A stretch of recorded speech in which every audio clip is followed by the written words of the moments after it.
আসসালামু আলাইকুম। হ্যালো বন্ধুরা, কেমন আছেন সবাই? আমরা সবাই ভালো আছি। দেখতে পাচ্ছেন এই তো আমাদের উমর ফারুক মাদ্রাসায় যাচ্ছে।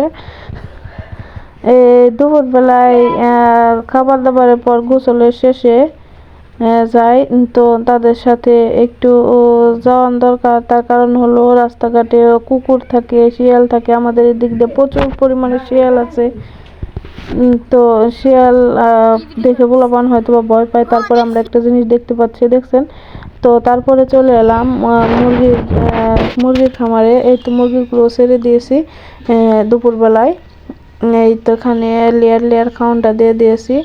এখানে কিছু মুরগি আছে, রুমেও কিছু মুরগি আছে। আসলে মুরগিগুলো এই লেয়ার লেয়ার খাওয়ানটা এত পছন্দ করে। তারপরে খাবার পর অনেক সময় রোদ্রে বসে থাকে। এই তো আমার দেশি মুরগির বাচ্চাগুলো আমি ছেড়ে দিয়েছি।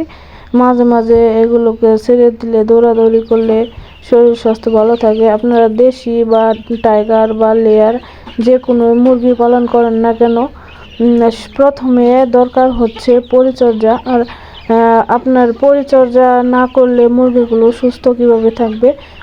মুরগিগুলো ওষুধ অবশ্যই নিয়ম মতো দিতে হবে। তার কারণ হলো, যেহেতু শীতকাল, সকালবেলা বিশেষ করে গরম পানি, কুসুম গরম পানিতে লবণ দিয়ে দিলে মুরগিগুলো সুস্থ থাকে। তো তাছাড়া লাইসোবিট দিতে পারেন।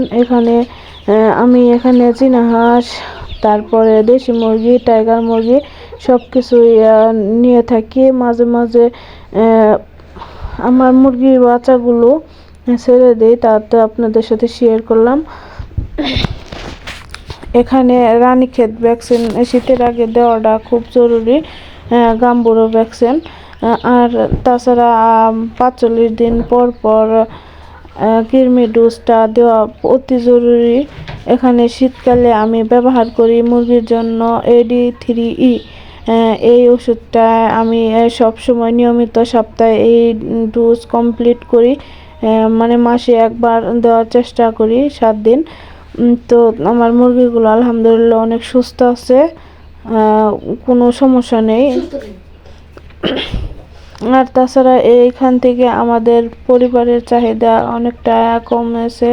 তার কারণ হলো এখান থেকে কিছু মোরগ খেয়েছি, আবার মাঝে মাঝে ডিমও খাই। তো আলহামদুলিল্লাহ আমরা সব মিলিয়ে আনন্দিত আছি। তো মুরগির খামারে একটি সুবিধা হলো কি, যে কোনো কিছু আমাদের হাতের নাগালে পাওয়া যায়। তো এই খামারটা যারা পছন্দ করে, যে শখের বসে না, কিছু কিছু 10টা 20টা করে মুরগি পালন করে আমাদের পরিবারের চাহিদাগুলো পূরণ করা যায় সম্ভব। আর তাছাড়া অনেক সময় এই মুরগিগুলো আমরা জবাই করে খেতে পারি। তাছাড়া বিক্রি করে অনেক সময় হাতের টাকা পয়সাও আসে।